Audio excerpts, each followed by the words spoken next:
نبی اکرم صلی اللہ علیہ وسلم کی جو پوری جد و جہد ہے 23 سال کی مدت میں جس مشن سے آپ وابستہ کیے گئے تھے اللہ کی طرف سے، اور جو فریضہ آپ نے انجام دیا وہ آپ صلی اللہ علیہ وسلم کی سب سے بڑی سنت ہے۔ اگر اس بڑی سنت کے ساتھ ہم وابستہ ہو جائیں تو یہ تمام چھوٹی سنتیں ہمارے قلب کی صفائی کا ذریعہ بھی بنیں گی اور ہماری اصلاح کا ذریعہ بھی بنیں گی اور اس بڑے کام کے لیے مفید اور معاون ثابت ہوں گی۔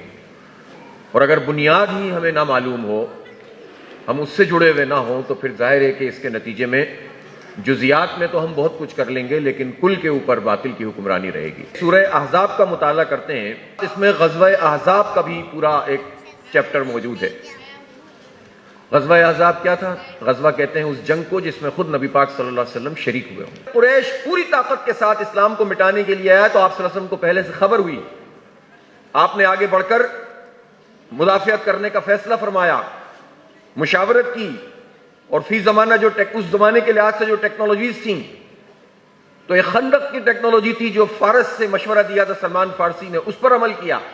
دو طرف پہاڑ، سامنے سے خندق کھودی۔ نبی پاک صلی اللہ علیہ وسلم اتنی بڑے لشکر کا مقابلہ اپنے ان لوگوں کے ساتھ کر رہے تھے کہ اس وقت جو ہے وہ کچھ کھانے پینے کے اور اس طرح کی بھی چیزیں کم پڑنا شروع ہو گئی تھیں۔ وہ کیسے اسوہ حسنہ ہیں؟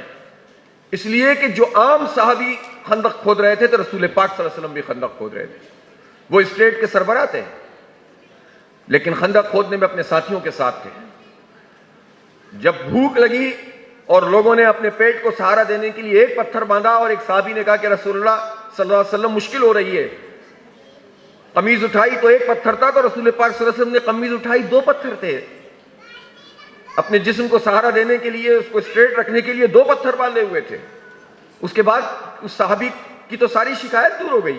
کہتے ہیں نا لیڈنگ فرام دا فرنٹ، بالکل سامنے آ کر لڑنا، نرغے میں آ جانا لیکن اللہ تعالیٰ پر بھروسہ کرنا، اور پھر اللہ کی مدد آتی ہے۔ اور ایسا ظاہر ہے وہ محاصر کرنے نہیں آئے تھے، جب کافی دن تک وہ خندق عبور نہیں کر سکے اور پھر ایک دن اللہ تعالیٰ نے ہوا چلا دی اور ان آندھیوں سے وہ ان کے سارے خیمے پلٹ گئے، تو پھر وہ جو ہے روانہ ہو گئے، اور اس کے نتیجے میں مسلمانوں کی پورے ریجن پر ایک زبردست قسم کی دھاک بیٹھ گئی۔